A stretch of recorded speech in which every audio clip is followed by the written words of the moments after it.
So have you ever really wondered how an app on your phone goes from just an idea to something you use every day? It's not magic, not at all. It's actually a super well-defined process, a blueprint called the Software Development Lifecycle, or SDLC. And today, we're going to break that blueprint down, piece by piece. All right, here's what we're going to cover. First, we'll look at the big picture, the map of how software gets made. Then, we'll follow a real-world example to see how a new feature is born.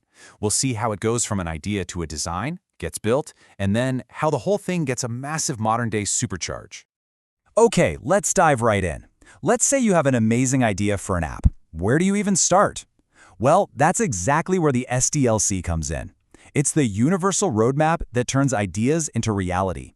And everyone uses it, from a tiny startup in a garage to a tech giant like Amazon. The easiest way to think about the SDLC is like a recipe for building software. Seriously, it's a set of proven steps that make sure everything is designed, built, and tested to a really high standard.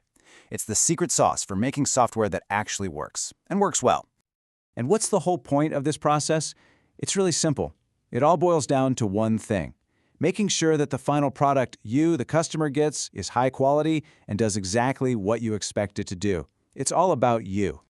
Now, this right here is probably the most important thing to grasp. Building software is never really done. It's a continuous circle, a loop of improvement. Every time a new feature is added or a bug is fixed, the team goes right back to the start of this cycle. The product is always evolving. Okay, theory is one thing, but seeing this in action is where it really clicks. So let's make this whole thing tangible with a simple, real-world story. So let's picture a popular online clothing store. We'll just call it example.com.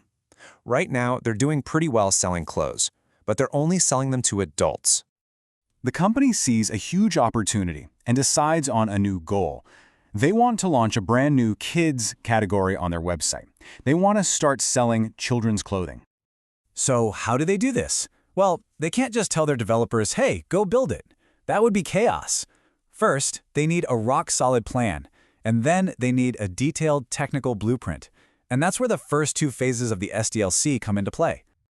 Before anyone even thinks about writing code, the team has to do its homework. They're not just guessing what kids might want. They're out there talking to parents, researching trends, and asking the important questions like, should we sell clothes for toddlers or for preteens? All this info gets gathered into one big document so that everybody is on the same page. Okay, so now they know what to build. The next big question is, how are they going to build it? This is where the technical experts, the architects, and senior developers step in. They're the ones who draw up the actual plans for this new kids section. Think about it like building a house. The high-level design, or HLD, is like the architect's blueprint for the whole building.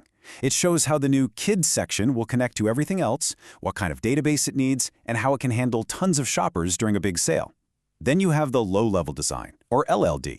That's the nitty-gritty, the detail plan for just one room, like how exactly the Add to Cart button will work, or how the product images will pop up. All right, the blueprints are ready, the plan is set.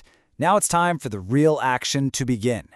This is where the developers, the testers, and the release team all come together to actually bring this new kids section to life. And this part is like a little three-step dance. First, the developers get to work writing all the code based on those design documents. Then a dedicated QA team, the quality assurance engineers, come in and try to break everything. They test it relentlessly to find and fix any bugs. And finally, once it passes all the checks, it's deployed, pushed live so customers can start shopping. But hang on a second.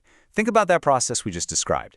If a person has to do every single one of those steps by hand, build the code, move it to a test server, run the tests, deploy it, doesn't that sound incredibly slow?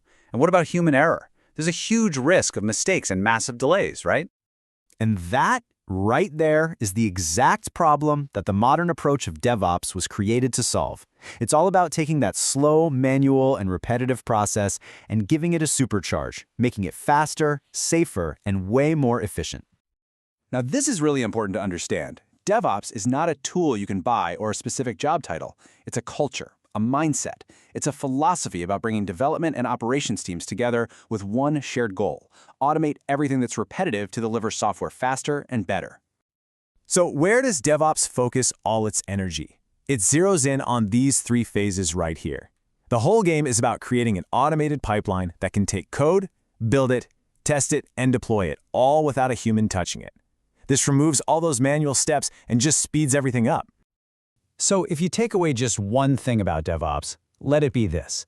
Its entire reason for existing is to get rid of manual work and all the delays that come with it. By automating that build, test, deploy pipeline, teams can release new features way more often and with a lot more confidence. So as we wrap this up, let's talk about the single most important takeaway from all of this, especially for you and your own learning journey in the world of technology. Look, when you're starting out, it is so tempting to just dive in and try to learn the hottest new tool, right? But here's our core philosophy.